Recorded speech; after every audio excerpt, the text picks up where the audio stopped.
we're here with Father Joe Kempf, the pastor of Assumption Parish. How are you doing today? Well, I'm good, and I'm glad to be with you. Good. I'm glad that you found time in your schedule to talk to us. Give us a little background into how you actually became a priest. What's the process of doing that?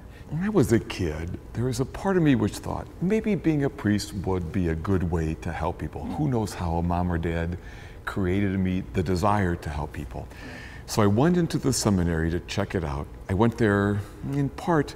My older brother had gone ahead of me. I went to their basketball games. They were good. It made it seem like an okay place to go, and I loved sports. And I ran into that question of, gosh, you can't be married and be a priest. That was a hard thing for me. Right. And yet it seemed like maybe this would be a good way to pour out my life. So after 4 years of college, 4 years of graduate school, along the way, 1,000 decisions, I said yes. And I was ordained 32 years ago. For anybody doing their math, I was ordained at age 11. 7. Yeah, thank you.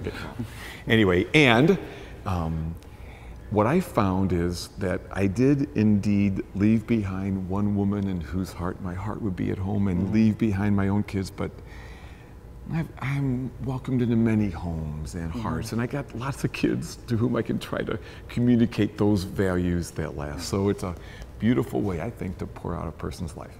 As quickly as this community has grown, this parish has expanded. At least you're working on the second major expansion of this particular parish. How's that going? Right. Expansion is a happy problem. The church that we had when I got here, that beautiful stone church that people have seen for years, quickly wasn't big enough. So then we had the happy problem of, well, how do we plan and build facilities to house our many ministries? And so got some really good people. We shouldered a lot side by side. And I want to tell you this, before we moved in here, what I said to the people, I don't care how much we need these buildings, I don't care how beautiful they turn out. I said, if we don't fill them with love in our every gathering, I don't want to be a part of this.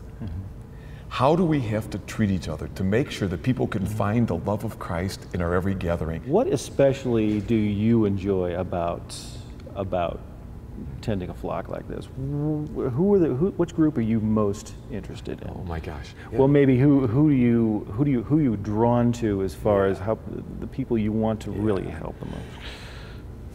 I've always had a place in my heart for those who are bereaved. I've got a place in my heart for those who wonder where they belong. And I have a surprising knack for children. And one of the things that I enjoy most excites me and terrifies me every week, and that's preaching.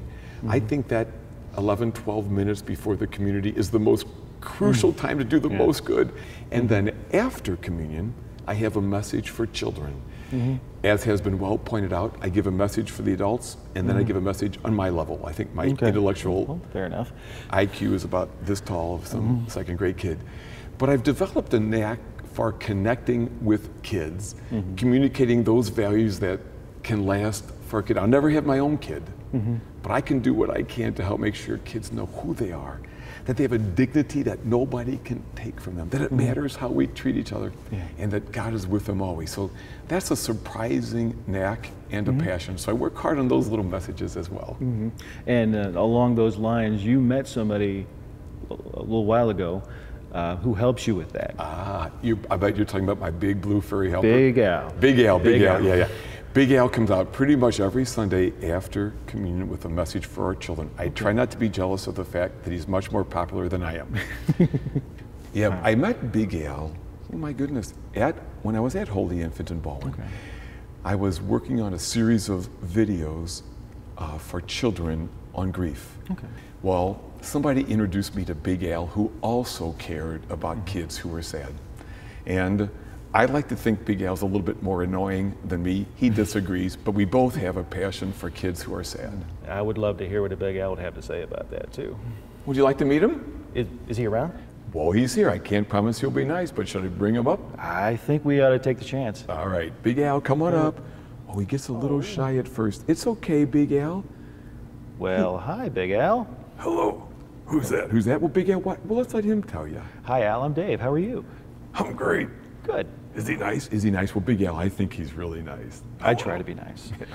Me too. Yeah. Him too, it doesn't always work. Well, I try. So how's it been working with Father Joe? Mostly good. Gets annoying. We all get annoying sometimes, but I try, don't I? You try. Well, thanks.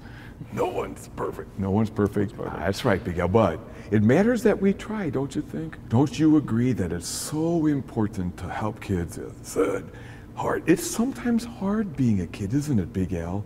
I love that you come out to help them know that they're never alone. They're never alone. Right. God is with them, isn't? And it matters. It matters what, Big Al? You're right. It matters how we treat each other, doesn't it? Yeah.